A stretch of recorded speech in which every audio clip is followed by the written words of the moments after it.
राजस्थान की 6 विधानसभा सीटों पर होने वाले उपचुनाव से पहले भारत आदिवासी पार्टी बीएपी ने अपने संगठनात्मक ढांचे को मजबूत करते हुए कई जिलों में नए जिला अध्यक्ष नियुक्त किए हैं। बीएपी के प्रदेश अध्यक्ष रमेश मडान ने बताया है कि शनिवार को उदयपुर और बांसवाड़ा संभाग के तहत आने वाले डूंगरपुर, बांसवाड़ा, प्रतापगढ़, सलूंबर और उदयपुर जिलों में अध्यक्षों के नाम की घोषणा की है।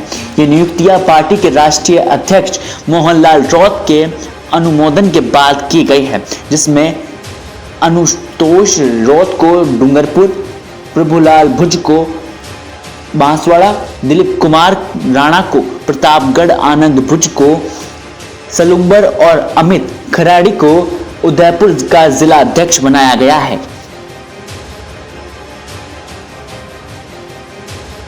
बीएपी के राष्ट्रीय अध्यक्ष मोहनलाल रौत ने आशा जताई है कि सभी नवनियुक्त जिला अध्यक्ष संविधान, लोकतंत्र और कानून के दायरे में रहकर भारत आदिवासी पार्टी के साथ ही आदिवासी समुदाय की राजनीतिक आवाज को सशक्त बनाने में महत्वपूर्ण भूमिका निभाएंगे। इन नियुक्ति से पार्टी ने यह संदेश दिया है कि वह राजस्थान विधानसभा उपचुनाव में स्वतंत्र रूप से अपने दम पर लड़ेगी। सोशल मीडिया पर कुछ अफवाह फैल रही थी कि बीएपी किसी गठबंधन में शामिल हो सकती है, लेकिन पार्टी ने इन अटकलों को पूरी तरह से अब खारिज कर दिया है।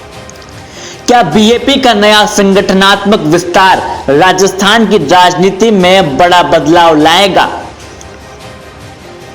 इस ऐलान के बाद राजनीतिक गलियारों में हलचल मच गई है, खासकर के तब जब राजस्थान बीजेपी प्रभारी राधा मोहन दास अग्रवाल ने संकेत दे दिया था कि बीएपी के प्रमुख नेताओं को बीजेपी से जोड़ने की कोशिश की जा रही है। लेकिन बांसवाड़ा डूंगरपुर सांसद राजकुमार रौत ने इन इशारों को सीधे तौर पर खारिज कर दिया है।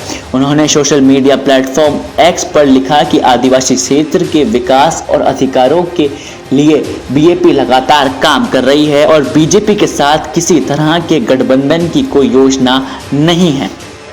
बीएपी की स्वतंत्र रणनीति, क्या आदिवासी क्षेत्र में सियासी समीकरण बदलेगी?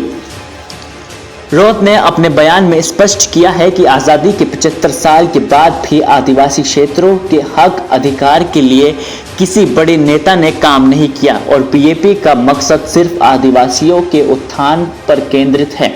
उन्होंने बीजेपी प्रभारी राधा मोहन दास अग्रवाल को धन्यवाद भी किया है और उन्होंने बीएपी की मेहनत का सराहा है, लेकिन साथ ही ये साफ कर दिया है कि उन्हें नेता 84 और बांसवाड़ा की जनता ने बनाया है, न कि किसी पार्टी ने।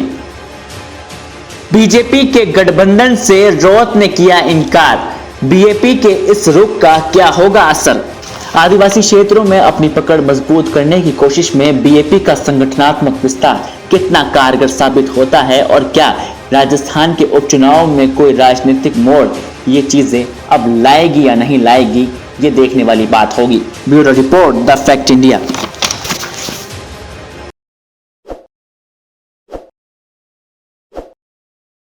ताज़ा खबरों के लिए विजिट करें द फैक्ट इंडिया की वेबसाइट और डाउनलोड करें द फैक्ट इंडिया ऐप।